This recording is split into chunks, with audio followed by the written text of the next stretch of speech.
Hi everybody, I'm going to go ahead and do this video. You again will not see my face tonight. You're just going to see the stitch out of the Velcro closure cash management wallet. It is done entirely in a 5x7 hoop. There are multiple hoopings for this, but you can do it in 3 or more depending on the options that you choose. The design will come with a snap closure and a Velcro closure. I'm doing the Velcro one tonight. That's the one I've done 3 times already, and I've got it down really good so far, I think. The snap versions have been tested, and all of the pictures so far came out really great. The Velcro one is in a final testing with my last person. Leanne is working on that one for us. So as soon as I get her pictures back and any feedback, as long as there's no corrections to make on the file, then I will go ahead and release it. I'm pretty excited about it. I'm sure you guys have read up on it. The little bit of backstory is this has been a collaboration between Starfish Embroidery Designs, Kimberly Clark there. She's been a great help for this. She is crazy busy making all those wonderful, great designs, but she's taking through all of the weird things that I did not know about making a bag. Anyway, as you can see, I already have my placement stitch down on my stabilizer. I am going to add my vinyl. This is the front piece. I'm using some My Punk Embroidery Orange Ombre. It is absolutely gorgeous. I do use 2 pieces on the front and back. It gives the wallet itself some stability, so you don't have to use any stabilizer in between. You're going to tear away when you're done anyway. Or you could use some canvas or twill or denim, as long as it has some stability to it. So if you give me just a minute, I will get this stitched up. Take a look at some of the pictures that I've already included on the website, or I'm sorry, in the Facebook group, and see if you can find the one that shows the size. I just posted the pictures a few minutes ago. It shows the sizes of the pieces that you're going to cut. This is much easier for me if I take it out of the hoop. I always pin my vinyl, so I cut it a little bit larger than I need it to be, so I have room on the outside edge. And as you can see, I'm going to line it up with this stitch line here. That's the top. That's going to give me a nice little edge. I'll show you on one that's already finished. I don't know if you can see the stitch line here, but it's right above the Velcro. That's going to give you this nice little edge. It's finished on the fold.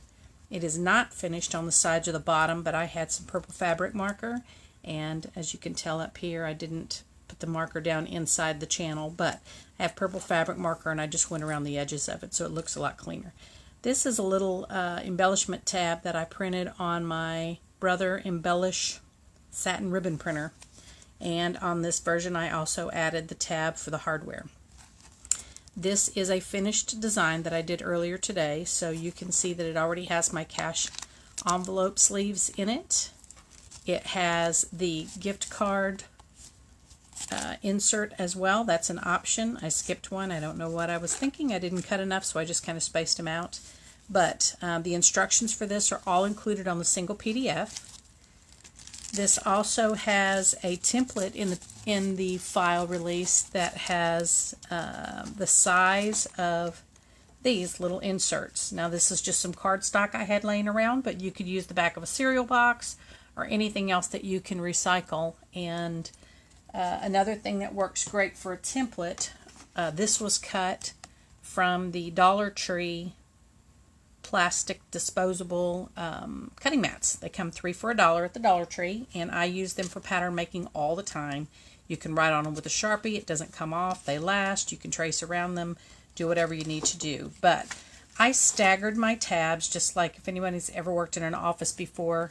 There are office files that you can get that have staggered tabs so you can read them a little bit better. So I staggered my tabs on those. I have several of these cut out in different placements for the tabs. So I also have my vinyl pieces measured and cut out on this same type of cutting mat from Dollar Tree.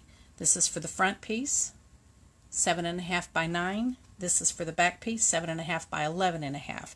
Single piece for each front and back because you're going to fold it to give yourself this nice pretty edge. And if you've noticed on this one, I do have a channel for an ink pen. I made sure that it fit my embroidery pen because I have several of those. I love them. I'm not going to go anywhere without an ink pen. I always have 2 or 3 in my purse. But measuring for the pen is totally optional. You can leave it. I'll show you that when we get to the point, but you can leave it with a wide channel like this to fit any size pen. Just measure it before you stitch it, or you can stitch it in a very short or very narrow seam allowance just to give yourself that finished edge look. There is nothing on the back of it. I love this vinyl. I didn't think it really needed anything, but you could incorporate something on the front. If you want to do a separate hooping altogether, stitch a design on your back piece, you're more than welcome to. You're going to need editing software to do that. I'm not including instructions for the back. I do have some instructions, just written instructions in the PDF that's included, that if you want to merge a file to print in this section on the front of the wallet, that you're going to need some software and you're going to need the ability to do that on your own. Everybody's software is different. I use Embroidery and So What Pro. You may use all kinds of things. Oh, hello, puppy dog. I'm going to have to put you guys on pause for a second and let my dog out, okay? Well, maybe not. Hang on just 1 second. Stare aimlessly at my wallet. I'll be right back.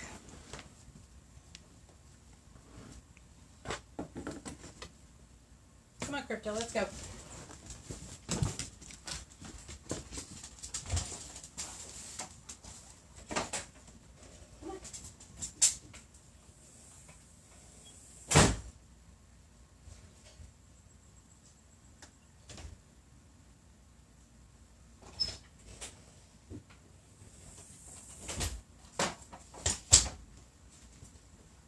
Darn, that machine did not stitch itself, did it? Well, my dogs are outside now, so that'll be the last time they go out for the night. So you've got me and my machine and my finished product and the work in progress. So as I was saying, this was a collaboration. Kim Clark over at Starfish Designs did a lot of coaching and a lot of mentoring and teaching with me on this design. I certainly would not have gotten this done without her help and without my great group of testers who bore with me and who all know that my real work life, besides embroidery, has been insanely crazy lately, and I just not have had a lot of time to do much of anything. I'm going to tape the top of this down out of the way, because right now I'm only going to stitch across the top edge of this, and this is pretty bulky, pretty pliable at the top, and it's kind of sticking up, and I don't want it to get caught on the needle. So I'm just going to put a piece of tape on either end, pop it back in the hoop, and press the green button. Okay, so this one is ready to go. I do have my laptop set up, but I can't see the video on it. I don't know why not. But, hi Jill. I see there are several of you watching. Hello to everyone. There's about 14 or 15 of you at the moment, so stay tuned, and I promise I won't get up to let the dogs out. Might have to let them back in, but I won't let them out again. Okay, so my trusty 11th finger here. This is the chopstick that has saved my finger more times than I can count. It holds the bulky vinyl out of the way and protects my fingers.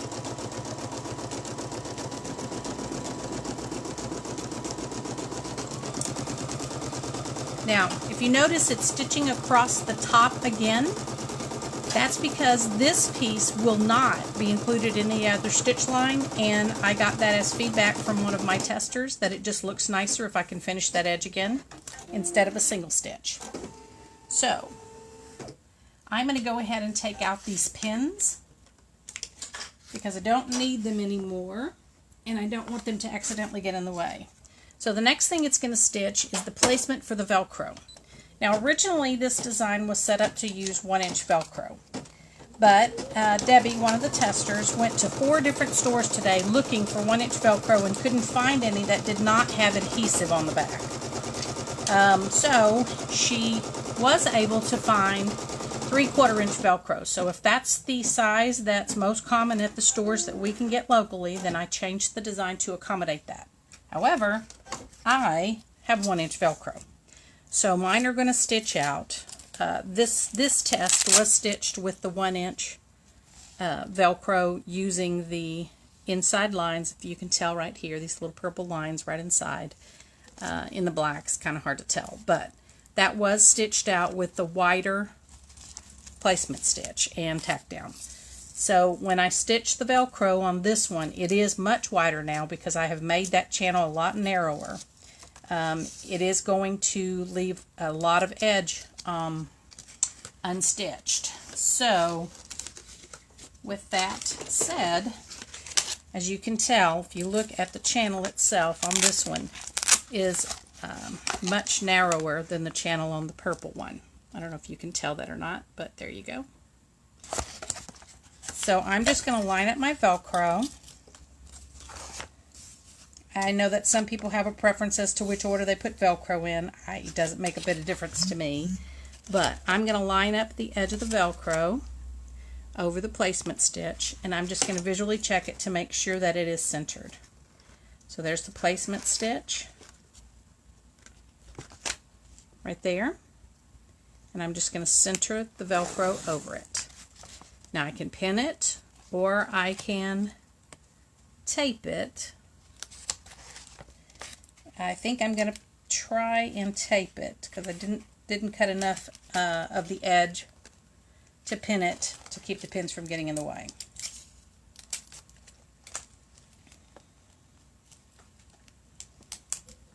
Now this piece will not stitch all the way inside your, or all the way to the edge of your design, so the tape can go over the stitch line already for the front piece and the back piece, just for this, because it's not going to interfere with the thread at all. Okay, all secured that way. This is where the chopstick is also going to come in very, very, very handy, because I don't know if you noticed, but the Velcro is kind of sticking up in the middle, and I'm just going to hold this down with the chopstick and make sure that I move the chopstick out of the way. I am not pressing down because I don't want my hoop to get stuck onto the machine or to bind up. I'm just barely holding down the Velcro. Okay, so now, as you can see, the stitch line, I'll show you in a minute, the stitch line is a lot narrower. It's more towards the center of the Velcro with a lot less edging. If I were going to use this as a gift or a design for sale, I would definitely find the 3/4 inch Velcro, or since I have so much of the 1 inch, I'm going to just increase it back and use that until I run out of this other one. Okay, so I'm going to remove those pieces of tape now because they will be in the way for this next couple of stitch runs. Okay.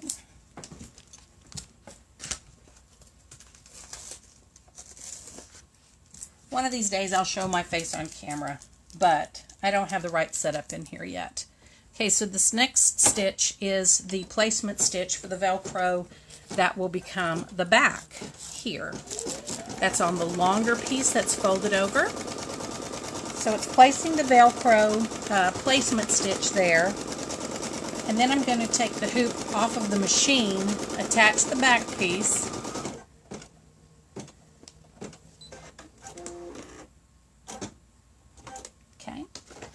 I'm going to take the hoop off the machine. As you can see, it's got to ignore that. I bumped my hoop and had to start over earlier. So while I'm on here, I'm going to clip some of these stray threads just so they don't get stuck in stuff.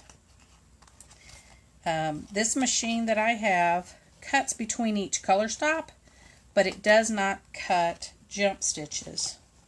If I were on my multi-needle, it would cut jump stitches, but I'm not. So there are a few jump stitches. I'm going to go ahead and trim those up while I'm back here just to give it a little bit cleaner feel. I always just leave my thread bits right here on this rug on my table, and I just clean it all up when I'm done. Leftover Scotch tape works wonders, right? Okay, so I have those kind of cleaned up a little bit. One little stray thread. When everything is done, I will trim this piece of Velcro because, as you can see, it's on the edge. It's outside of the stitch line for the finished wallet itself. So I will trim it down and round the corners off closer to this tack down stitch on both sides, and I'll do the same thing for the top. So on the back of the hoop, this is where I would just take the larger piece, one more visual check to make sure that it's going to cover everything, and it will. So you're going to want to fold it with wrong sides together, just like we did the front piece. For the Velcro, if you notice on the back, you cannot see the Velcro stitch or the Velcro tack down at all. If you want it visible on the back of your wallet, that's totally fine. You can skip what I'm getting ready to do. But what I'm doing is just putting the back piece of the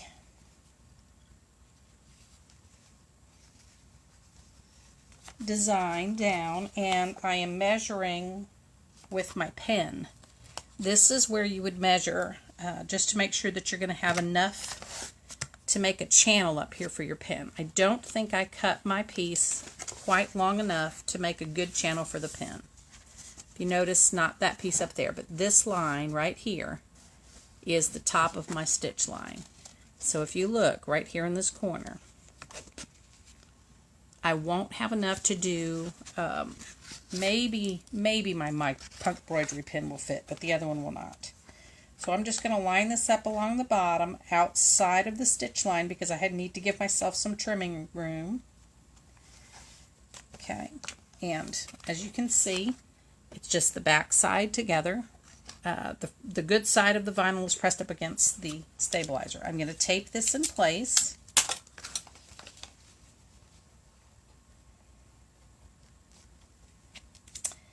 Right now, it is only going to stitch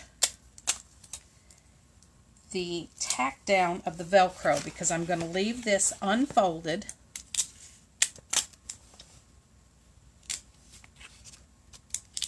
And I'm going to put the piece of Velcro on the front. See that? I just have 4 pieces of tape holding it on. I'm going to go ahead and put the piece of Velcro across the front and secure it like I did the other piece. Again, I'm also going to just make sure that it is centered over that placement stitch. There's the placement stitch. Mine is a little bit wider than what this design is made for right now at the 3/4 inch. And it's going to be above that stitch line, that final stitch outline. That's okay for this, but when you're using the correct size of Velcro to match the design, it'll fit a lot better for you. Okay, so I'm just going to secure those with the pen.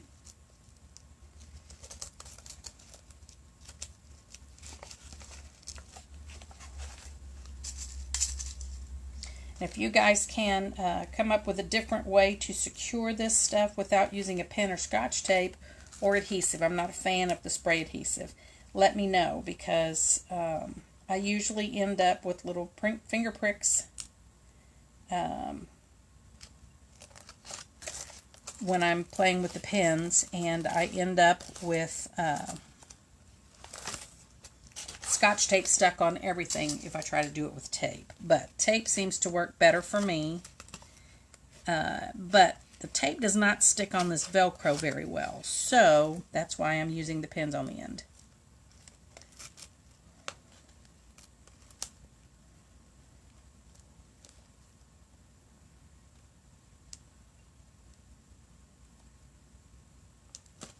Okay, so as you can see, I have my, oops, this one didn't This one didn't secure, so let me fix that pen real quick.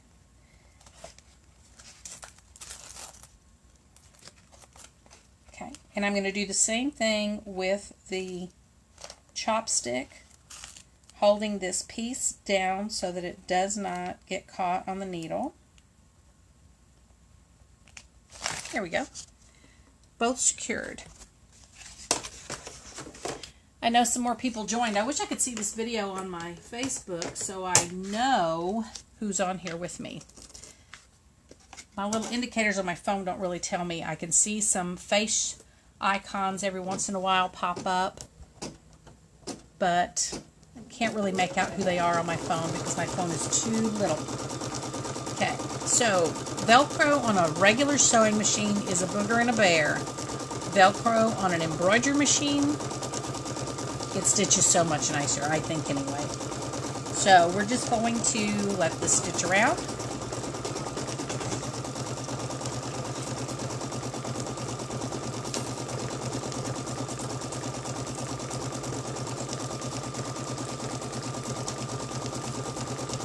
I may just end up trimming the outer edges of this Velcro all the way around to make it fit better.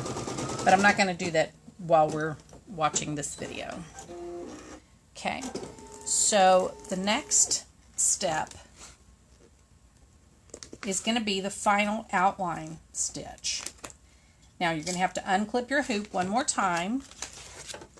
Remember I said that if you don't want this stitch line to show on the back of your wallet, that you needed to do this one extra piece, this one extra step.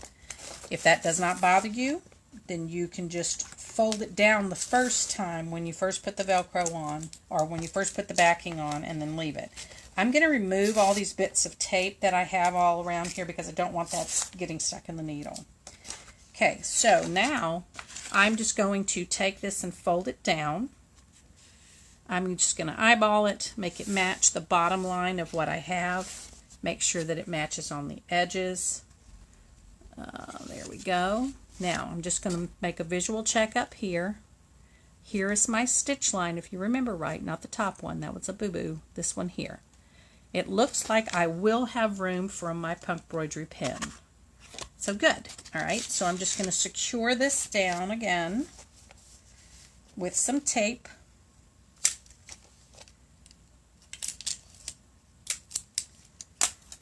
If your machine tends to bind up with vinyl as it moves across the deck, you can put a piece of wax paper or tearaway stabilizer, just tape it across, cut out a hole around your bobbin plate there so it doesn't get caught, and you can then just let it slide with these. There's some vinyl, like the glitter vinyl, not glitter canvas, but glitter vinyl, that almost has a tacky feel to it, and it will bind up, especially if you're running more than one layer. I am running 2 layers. This is the ombre vinyl from my Punkbroidery, and I just have 4 pieces. I'm going to put another one across that top just to keep it down a little bit better. If you want a narrower channel, if you're not going to be using that for a pen, or if you have one of those long skinny pens, just measure it. All you have to do then is just make your fold a little bit further down, closer to your stitch line. Just measure your pen in that channel before you put it back in the hoop so you can make sure to have enough room. So it's going to look weird for now because it does have the stabilizer showing, and it looks like it's a disconnected design, but it's really not. It can be a bit of a challenge to get the rest of the stabilizer out, but it will work. Now I will caution you, when your needle makes its way around this way, make sure to use your handy little chopstick or whatever you use to hold this piece down so that the needle plate does not get stuck on it. Now this may only apply to single needle and only some single needle, but the needle, you can even slow your machine down. See, I didn't catch it fast enough. So I'm going to go ahead and cut that. See, again, I'm showing you guys what not to do, right? needle up.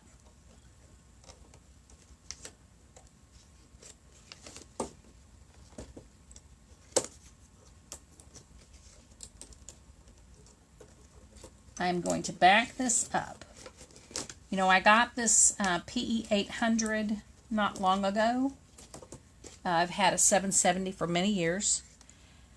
One thing that I absolutely love on this PE 800 is that I can go back 10 or 100 or just a single stitch. So I'm going to go back 10 and 10 more and 10 more. And I'm going to make sure this time,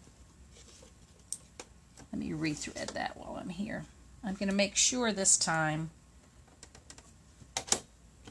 oops,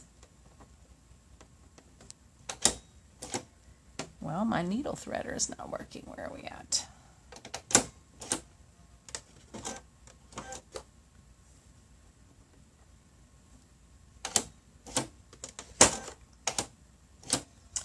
Well, okay.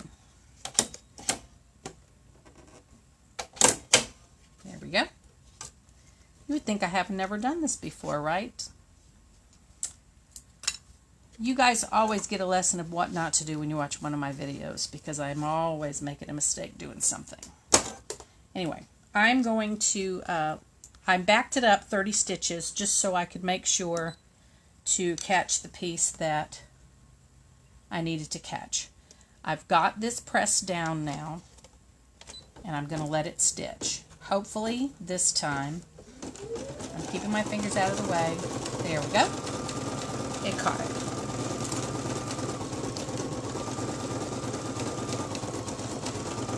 So it's going to stitch all the way around. I am using a variegated thread.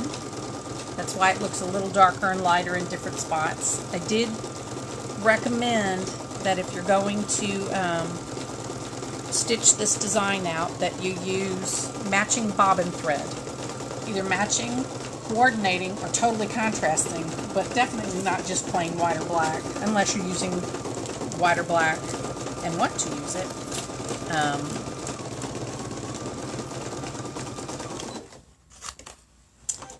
Glad I caught it that time.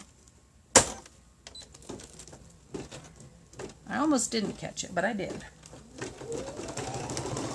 Oh, darn. See, I should have trimmed the edges of the Velcro before I did this part. Now the Velcro goes all the way to the end. Now, if you notice, it stopped up in the corner. When I made these designs, I forgot to put a stop stitch up here in the corner, and when it finished, it wanted to come back to the center, and it caught on the pocket, or it caught on this front lip on a couple of designers, or testers, and on me. So on all of these designs that are in this file, you're going to stop on that last stitch, okay? So I'm going to go ahead, trim that off. Now this one looks a little messy on the back from where I had to restart it, so I can clean that up later, but I'm going to show you what to do with it now. I'm going to take all the tape off. I got the design out of the hoop. I told you you're going to have to clean up some stabilizer out of the middle of the design. It almost looks like your design when you stitch your zipper closed. Like, you can't get in there, but I promise that you can. It's just going to take a little work to get that piece of stabilizer out. So I'm not going to worry about trimming much up right now. This is just a demonstration for you guys. So if you notice here, it is totally stuck to the stabilizer. See it? So what I'm going to do is just take and poke a little hole. Be careful not to go through the back side of my stabilizer or to the vinyl. Poke a little hole here and start that piece. Once you start it, it's easy. The whole thing just opens up. And then all you have to do is just clean up your stabilizer from the inside. It does take a few minutes to get it all worked out, but you can get it all worked out.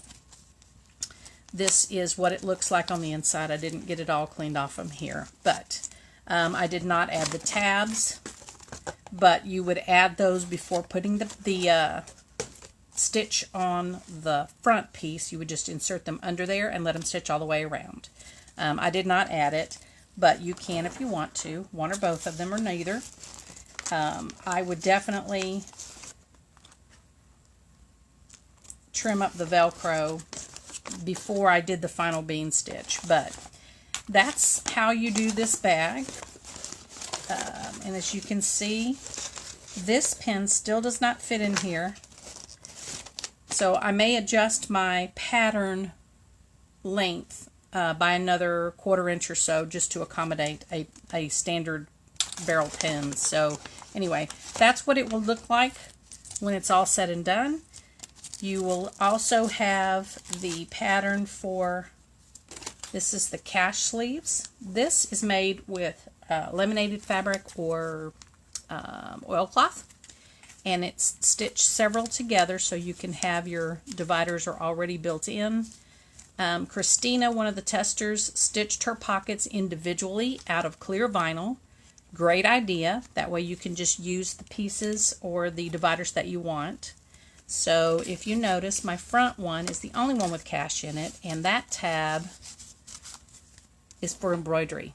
I don't know if you can read that or not, but yeah, vehicle, utilities, groceries, the possibilities are endless. Whatever you want to use for your cash management system, you can make a tab for it. The pocket on the inside of this will accommodate 2 of these stacked with ease if you make them out of some very thin fabric like this. If you're using thicker vinyl, you may not be able to get as many in here. I've seen several, and I mean several dozen probably, cash management systems that are in the hoop. They are larger than a 5x7. They usually include zippers. Mine does not include a zipper. I will be working on a zippered version later on, but I at least wanted to get something out there for the 5x7 people. If you don't use the cash management system, you can just leave this piece out. It is a separate file. It is not stitched in the same hoop as your wallet itself. It is 2 color stops. That's it. It's the placement and the tack down. It is included, and so are the instructions. This is the optional card wallet. I did not cut enough pieces, so I just skipped one in the middle, but this is the optional card wallet, also stitched in a separate hooping that you can include. It fits nicely inside, just like everything else.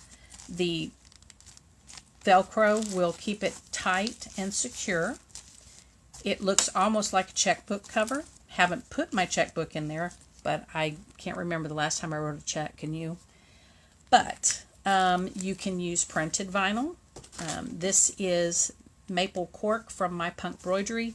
This is a vinyl that I got from AliExpress by the roll that I absolutely love it. It looks like a map, so I made me a couple of those. Neither one of them have the tabs, but they both have ample room inside that I can use them for whatever.